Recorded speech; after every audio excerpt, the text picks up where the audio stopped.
If you've ever soaked in a bubble bath and thought, cleanliness feels good, you should know this. In the Middle Ages, that exact thought could have gotten you excommunicated, judged, or infected with something that'd make your skin peel like old wallpaper. You see, bathing wasn't always a wholesome act. Once upon a time, stepping into hot water meant flirting with the devil. And maybe with your neighbor's wife. Public bathhouses were supposed to be the pride of civilization, where body met purity and hygiene met holiness. Instead, they became steamy, scandalous dens of pleasure and disease. This isn't just a story about soap and water. It's about sin, class, and the fine line between purity and perversion. Welcome to the Medieval Bathhouse Scandal, where Europe tried to get clean and ended up dirtier than ever. Chapter 1. Rome's Lost Cleanliness. Long before medieval Europe had a single bathhouse, the Romans had already perfected the art of washing. To them, bathing was practically a religion.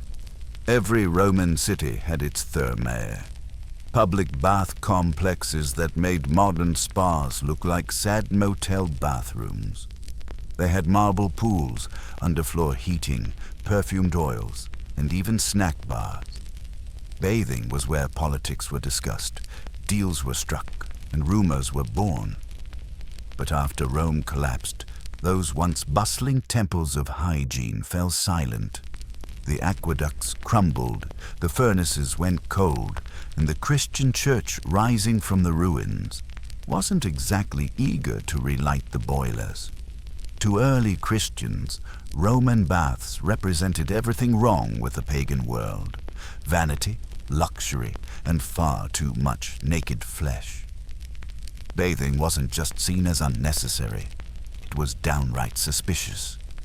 One 5th century theologian wrote that the body is to be cleansed by faith, not by warm waters, which was a poetic way of saying, stop being clean, it's sinful. Still, the desire for cleanliness didn't vanish. It just moved underground. Chapter 2. The Church's fear of water, quite literally. Monks continued washing as part of their routines. Medieval monasteries had small washrooms known as lavatoria, where monks rinsed their hands before prayer and sometimes, scandalously, took full baths. But outside monastery walls, things got grim. By the 9th century, the average peasant probably bathed less often than your cat. Water was considered dangerous. It was thought to open the pores, letting sickness seep in. Ironically, this fear of getting sick from bathing would survive for centuries, right up until actual germs became the problem. Chapter 3.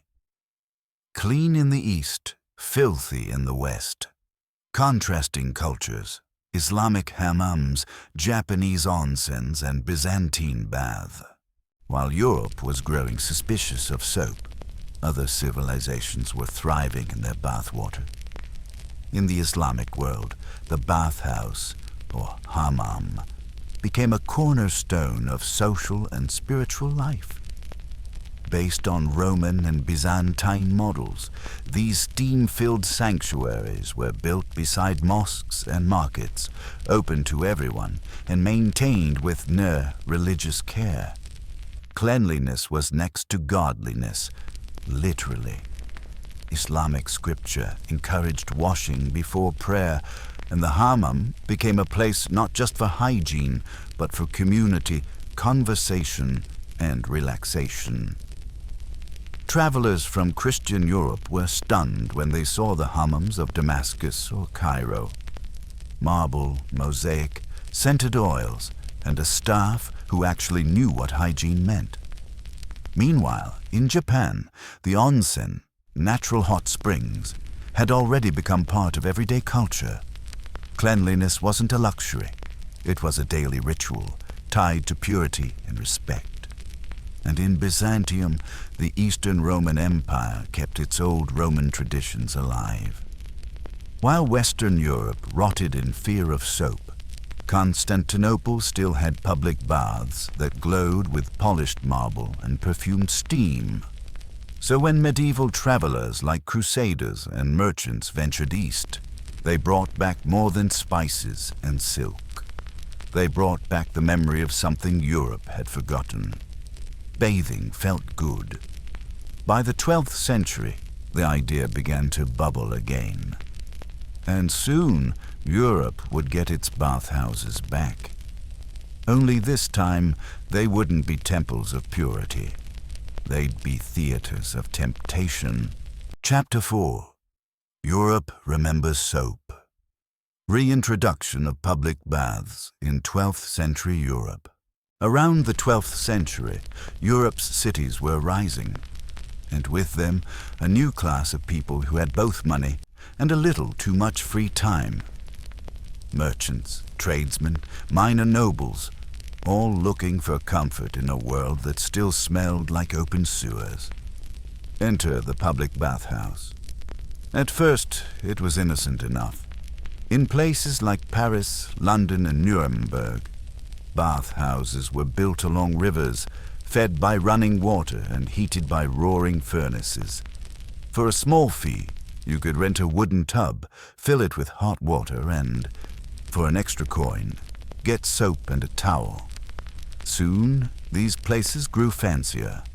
Bathhouses became multi-story operations with private rooms, lounges, kitchens, and musicians. Some even served roasted chicken and wine right to your tub. It was the closest thing medieval Europe had to a day spa. Except, everyone was naked. Men and women often bathed together, sometimes in separate sections divided by flimsy curtains, and sometimes, well, not at all. And just like that, public hygiene turned into public entertainment. One chronicler in Paris complained that the bathhouses had become the meeting place of sinners, merchants, and the married alike. In other words, business and pleasure were now inseparable. By the late 13th century, there were 26 bathhouses in Paris alone, each one offering heat, steam, and something a little extra on the side. London's Southwark district had 18, known collectively as the stews, from the old French estuves, meaning stoves or heated rooms.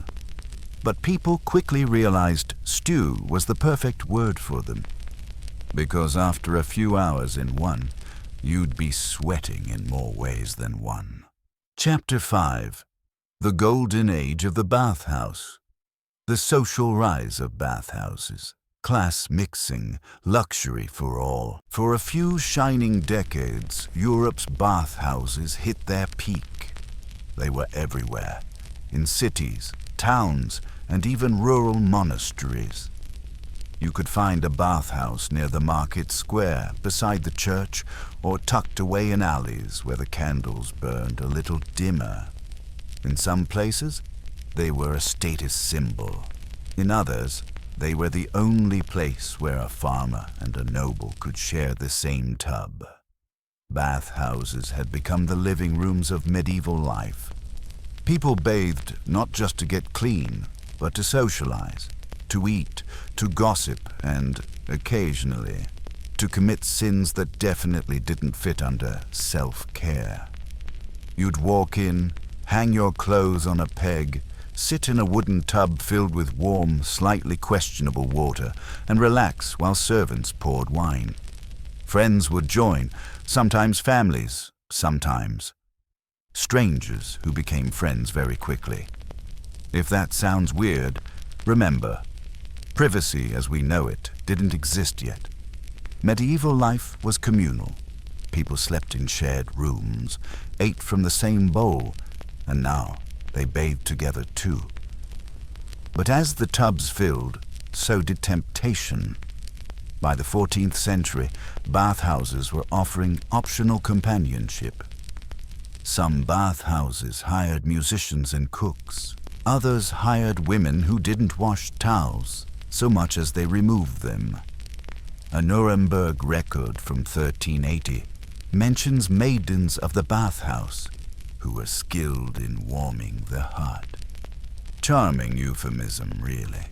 Chapter 6. The Devil in the Steam. Bathhouses gained scandalous reputation. Church warnings ignored. Predictably, the church wasn't thrilled. Bishops started issuing warnings. The bath is a gateway to sin. The naked body invites the naked soul. By 1400, sermons were practically bathhouse reviews, though not the kind you'd put on Yelp. But not everyone was listening. Even priests used the bathhouses. For therapeutic purposes, of course. And noble patrons funded them, arguing they promoted cleanliness and health. The moral panic wasn't just about flesh. It was about control. Bathhouses were open to everyone, men, women, rich, poor, and in some places, even prostitutes were legally allowed to bathe among the townsfolk. That terrified the upper classes. It blurred the hierarchy. Everyone was equally naked, equally human. So the church began reshaping the narrative. Cleanliness became suspect. Purity meant restraint, not washing. And soon, bathing was framed not as healthy, but decadent. In Paris, priests called bathhouses the devil's kitchens. In London, city officials began regulating them, not for hygiene, but for morality. Every bathhouse had to post rules. No lewd acts, no public affection, no inappropriate companionship. Naturally, these rules were ignored almost immediately. Chapter 7. The Price of Sin. Cities tax bathhouses, clergy profits, moral hypocrisy. Bathhouses weren't just about sin. They were about money. City governments taxed them heavily, and many were owned or leased by local officials. In Southwark, London, the Bishop of Winchester himself collected rent from the stews. That's right. The same man condemning the sin was literally profiting from it. The contradiction was so obvious that locals started calling the bathhouse women Winchester geese. They were licensed prostitutes, technically protected by the church, and taxed for their work. It was moral hypocrisy at its finest. You could sin as long as you paid for the privilege.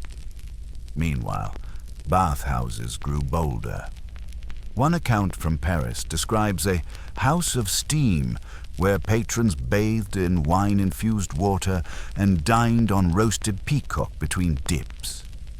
That wasn't hygiene. That was luxury with a side of lust.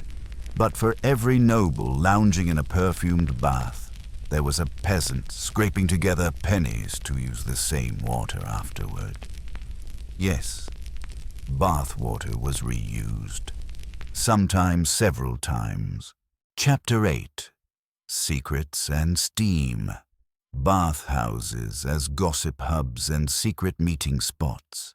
By the early 15th century, bathhouses had become rumor mills. They were places to spy, to gossip, and to conduct secret deals. Merchants discussed trade routes between rinses. Lovers exchanged notes under towels. Spies listened through the thin wooden walls. One chronicler in Cologne wrote that more secrets are lost in steam than in wine. But what no one knew yet, what no one could imagine, was that in just a few short years, all this heat, all this indulgence, would ignite something much darker, something microscopic, invisible, and unstoppable. And when it arrived, it would kill not just the body, but the very ideas of bathing itself. Next, the disease that burned through Europe's flesh and turned bathhouses into ghost houses. Syphilis, the great pox. So ends the age of hot water and hotter gossip. The bathhouse, once Europe's symbol of civility, now stands on the edge of sin and suspicion. The church whispers of corruption, the nobles clutch their pearls, and somewhere in the shadows, something far more contagious is brewing. But this is only half the story. The real scandal, the fever, the fear, the filth that would spread across continents, that's yet to come. Join us in part 2, the Bathhouse Scandal. When sin met syphilis, the moral cleanse. If you enjoyed this dive into Europe's dirtiest history, don't forget to like, comment, and subscribe for more stories that prove history has never been so filthy. See you all next time on The Odd Past.